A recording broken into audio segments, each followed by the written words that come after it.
January 4, 1960. A sleek Facel Vega sports car speeds down a long, straight road in the French countryside. In the passenger seat sits 46-year-old Albert Camus, a manuscript of his unfinished novel, The First Man, in his briefcase. Suddenly, a tire bursts. The car skids and crashes violently into a plane tree. Camus is killed instantly. The world loses one of its great literary voices, a Nobel Prize-winning novelist and philosopher known for confronting the absurdity of existence and championing human dignity. The absurd irony is not lost. Camus had once written that an inescapable philosophical question was whether to go on living. Yet here his life was cut short in a random accident. Albert Camus was born in 1913 in Mondovi, French Algeria. His background was humble. His father was an agricultural worker who died in World War I when Camus was a baby, and his illiterate mother, of Spanish origin, raised him in a poor neighborhood of Algiers. Despite hardship, they lived in a 2-room apartment. Camus later said he never forgot the silent suffering of his mother, which informed his outlook on human resilience. Camus excelled in school.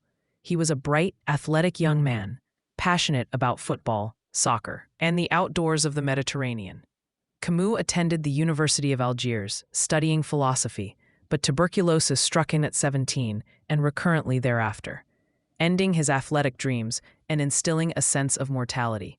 In the late 1930s, Camus worked as a journalist and joined a left-wing anti-colonial theater group, critiquing the treatment of Algeria's Arab population. He also started writing literary works. Camus moved to metropolitan France during World War II. When the Germans occupied Paris, Camus eventually joined the French resistance. He became editor of the clandestine resistance newspaper Combat, penning stirring editorials calling for solidarity and liberty. This was a formative period. Camus believed deeply in fighting tyranny and would always emphasize concrete action and ethics over abstract theories. In 1942, in the midst of the war, Camus published The Stranger, L'Étranger, a novel that made him famous. It's the story of Meursault, an ordinary man in Algiers who, after his mother's death, drifts through life with emotional detachment. He commits an impulsive murder of an Arab on a beach under a blazing sun that Camus describes brilliantly, and is later prosecuted more for his lack of conventional feeling, like not crying at his mother's funeral, than for the crime itself. The Stranger introduced Camus' concept of the absurd, the idea that the world is irrational and indifferent to human hopes, and that any quest for meaning will meet only a silent universe. Meursault becomes an outsider to society by refusing to fake sentiment. At the novel's end, awaiting execution, he finds a kind of peace in accepting the benign indifference of the world and acknowledging his bond with the universe. That same year, Camus also published the essay The Myth of Sisyphus, a direct philosophical exploration of the absurd. He famously begins, "There is but one truly serious philosophical problem, and that is suicide. If life has no inherent meaning, why not end it?" Camus answers by asserting that recognizing the absurd is not an end, but a beginning. The proper response is to live defiantly in spite of the absurd, to revolt by embracing life passionately, even though it has no ultimate rhyme or reason. Sisyphus, condemned by the gods to roll a boulder up a mountain forever, only for it to roll back down, a futile task, is Camus's hero because one must imagine Sisyphus happy. In Camus's view, Sisyphus reaches contentment by acknowledging the absurdity of his task and continuing anyway, finding meaning in the struggle itself. This captures Camus's humanism. We create value through our actions and attitudes, even if the cosmos is silent. After the war, Camus became an international celebrity, often linked with Jean-Paul Sartre as leading voices of existentialism, though Camus rejected the existentialist label. He considered himself more a man of Mediterranean sensibilities, clarity, balance, than the darker, more system-building Sartre. Nevertheless, they were friends and intellectual allies for a time, co-editing journals and debating politics in Saint-Germain cafes. Camus's post-war writings further explored themes of revolt and justice. The Plague, La Peste, 1947, is an allegorical novel about a plague sweeping the Algerian city of Oran. It's often read as a parable about fascism or the German occupation. The town's residents must band together to fight the deadly disease. Camus portrays how ordinary people become heroes through solidarity and duty. One character, Dr. Ryu, keeps doing his job treating the sick without hope of reward or clear purpose, reflecting Camus's idea of metaphysical rebellion, resisting death and suffering even when they seem arbitrary.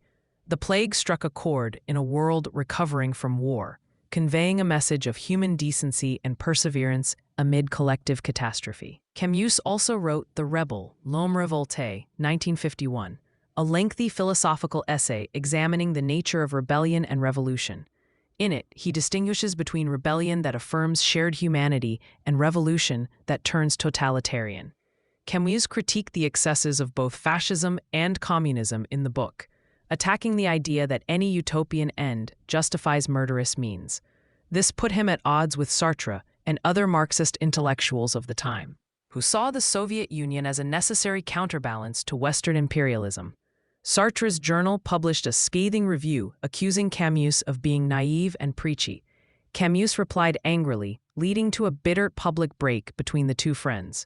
Camus, deeply anti-Stalinist, believed Sartre was excusing tyranny out of political expediency, whereas Sartre felt Camus was morally grandstanding and failing to support oppressed colonized peoples with his focus on moderation. Their quarrel became emblematic of a larger rift in leftist thought, whether one should denounce oppression on all sides, Camus, or prioritize anti-capitalist struggle, even if it meant tolerating Soviet abuses, Sartre's initial stance. As the Algerian War of Independence erupted in the mid-50s, Camus was in a painful position. He had always advocated better treatment of Algeria's Arab population and criticized French colonial policy. Yet he also felt a strong attachment to the Pied Noir, European Algerians like himself, and feared what a violent revolution would unleash. Indeed, atrocities occurred on both sides. Camus called for a truce and mutual understanding, proposing a federated Algeria where French and Arabs lived as equals. But by then, neither the French colonial authorities nor the FLN rebels wanted compromise. Camus' pleas fell on deaf ears. Extremists on both sides disliked him. It's during this conflict that Camus made a remark often taken out of context. A heckler at a press conference accused him of ignoring Arab suffering, and Camus responded that while he wished for justice, he would defend his mother before justice, meaning that he couldn't support violence that might kill innocents like his own mother, who still lived in Algiers. Critics pounced on this as evidence of bias, but he was expressing the human priority of personal bonds over abstract causes, consistent with his philosophy of moderation and individual value. In 1957, at age 44, Camus received the Nobel Prize in Literature, one of the youngest ever to get it. The committee cited the clarity and moral depth of his work. Camus was modest about it, reportedly saying the prize was really an honor to the generation of resistance fighters he had tried to represent. He used the Nobel platform to advocate for a humanitarian solution to the Algerian conflict, sadly in vain. Camus was at the height of his fame and had many potential projects. Plays, a study on the relationship between Greece and modernity, when his life was cut short in the car crash of 1960. The manuscript with him, The First Man, was an autobiographical novel about his father and his youth in Algeria. It was published decades later, incomplete, but showed a nostalgic, tender side of Camus grappling with his heritage. Legacy. Albert Camus' legacy rests on the values of the absurd, revolt, and humanism. He is often grouped with existentialists, but Camus himself said, if anything, he was an absurdist. The absurd, as Camus defined it, the confrontation between the human need for meaning and the indifferent silence of the universe, remains a resonant concept, influencing countless books and films. Any story that shows a character searching for meaning in a chaotic world, think of modern films like No Country for Old Men or the novel Fight Club, echoes Camus. The very idea of a heroism without God or certainty, of doing good for its own sake in a world that might destroy you anyway, is often tagged as Camusian. Camus' emphasis on personal moral choice and limits in politics foreshadowed later dissident movements and humanitarian interventions.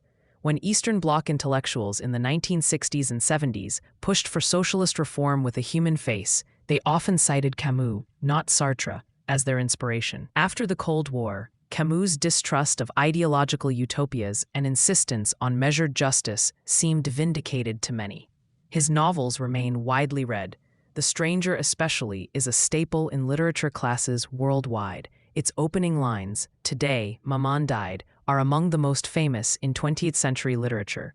Mersault's indifferent gaze at society still sparks discussion on what makes someone moral or immoral.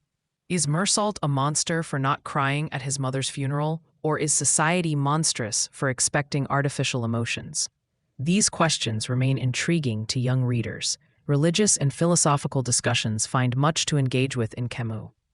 He was an atheist, but unlike some atheists, he didn't celebrate meaninglessness. He mourned it and then demanded we face it honestly and live on.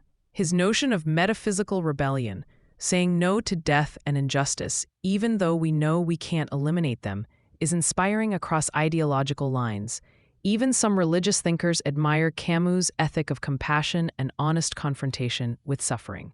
Camus' The Plague, in light of events like the COVID-19 pandemic, saw a resurgence.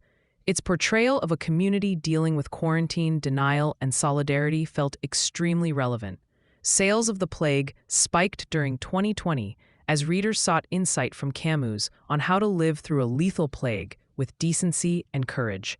As a person, Camus was known for his integrity and personal warmth. He's sometimes contrasted with Sartre, where Sartre was dialectical, cerebral, often dogmatic in argument. Camus was more straightforward, emotional, and pragmatic. Some call them the mind and heart of mid-century French thought, respectively. Even their appearance symbolized it. Sartre, the small, homely intellectual. Camus, the tall, handsome loner in a trench coat. He even looked like a movie star. Viggo Mortensen played him in a recent film. This romantic image sometimes overshadows the discipline behind his writing. Camus' prose style in French is admired for its classical limpidity, influenced by his love of Greek thought and Mediterranean sun. He often invoked the sea, the sun, football matches, earthy joys that made life worth living in spite of the absurd. He once said that, in the depth of winter, he finally learned there was an invincible summer within him. That line encapsulates his outlook. Even amid despair, there is a stubborn light of hope, or at least endurance. In summary, Albert Camus remains a beacon for those who seek a life of conscience without illusions. He faced the darkest of questions: why not suicide? Why not give in to murder or despair? And answered with simple, because there is beauty, because others need us, because we can create meaning through loving and fighting for each other. He elevated concepts like modesty, limits, and dialogue, things that get lost in revolutionary fervor, but which truly sustain a humane world. Camus died absurdly, the man who pondered the chance nature of existence taken by random chance, yet his legacy feels anything but absurd. It feels necessary. When we talk about human rights, the importance of moderation, the courage to keep living and helping others in a seemingly absurd world, we are in the realm of Camus. As he wrote in The Plague, there is more to admire in humans than to despise. That hard-won faith in our flawed but real nobility is why Camus' works continue to be read and to give comfort and resolve to new generations facing their own plagues, wars, and existential doubts.